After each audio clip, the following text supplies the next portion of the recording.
our river, the Arapurera River, is, if you have a look on your map, you'll see it's in dark on the outside, and it weaves its way in through the farm on the northern boundary, right? And the whole of the northern boundary against the land is flood bank protected. So the flood bank, you can see it from here. The best place to see it, see this Pudakawa tree down here in front of us in the on the left hand side of the race? Well, just to the left of it, at the top of it, there's a couple of young stock, a bunch of young stock, and then right behind it you'll see some toy and flax. That's the flood bank. It's an enormous affair, and that travels. It just happens to have flax on it at that point, but it travels right around the outside of the farm. So that's our protection against king tides or high tides or any tide. But more in particular, if we get a big rainfall event up the valley, it fills the valley up. It's got to come out through this channel here, out through the river and out to sea. And if a king tide meets that wall of water, you're going to have a flood. You're going to have a flood of some sort. The bank, even the bank, won't save you. So in the spring this year, I just forget when it was, August I think, mid-August, we had a rainfall event up the valley of some 200 mil within a couple of hours, which sent a wall of water a metre tall, maybe 2 metres tall, at 2 o'clock in the morning across the road, and the people who tried to travel through it got washed off the road and into the paddock, had to be saved. And that metre of water went straight across the farm, hit every corner in the river, and went straight up in the air. And I know it was a metre tall because all the debris, like the toy and the raupo and the stuff that it tarted down, ended up in the trees. Then it went straight through the farm. This is at 2 o'clock in the morning, so I didn't see any of it. I didn't hear it, I didn't see it. The herd was in paddock 32. So it went straight through the herd, carried on until it got to the other end of the river at the seaside, where there's a deer fence, and dropped all its litter a metre up the deer fence before it ran out through the deer fence to the sea. And was here for a couple of days for every farm up and down this road except this farm. Which brings me on to we have 3 floodgates. A floodgate's just a concrete channel of pipe with a door on the seaward side.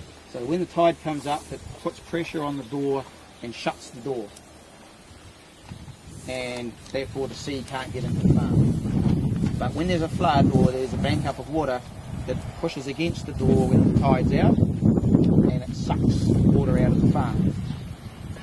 So the locations for the floodgates are between paddocks 17 and 20. And you'll see there's, on the map there's a little bit of an estuary there, that's actually the floodgate. And then the other one is the southern floodgate between paddocks 27 and 26. 27 and 28 I think it is.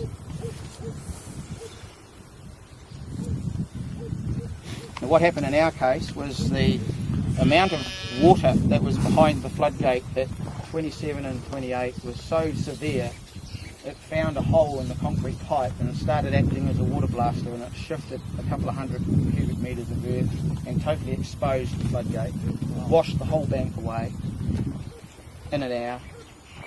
And that's why we had no water left, because it had washed a path for all the water to disappear and quick as. As soon as the tide went out, all the water went. I got up at 3 o'clock in the morning. We were on weather watch, so it wasn't a biggie.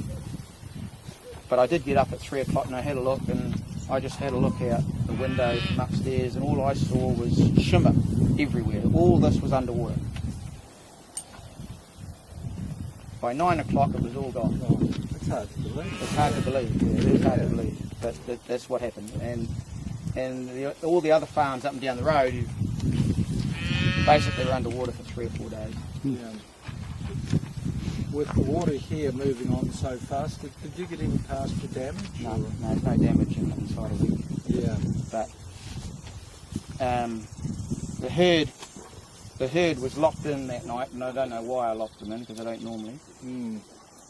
But they scattered, broke the gate, come back up the race, and ended up in the cow shed. Right.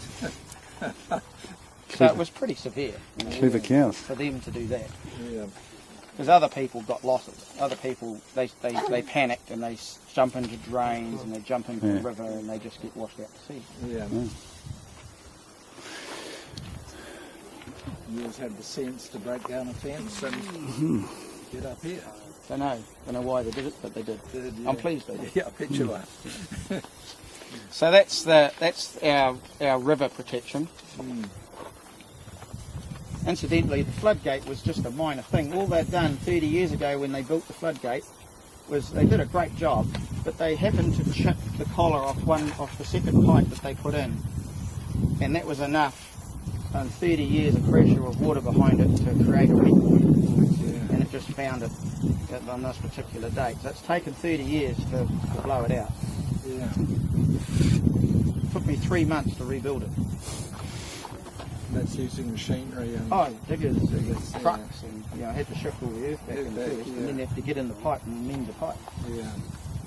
It's quite a bit of a hassle.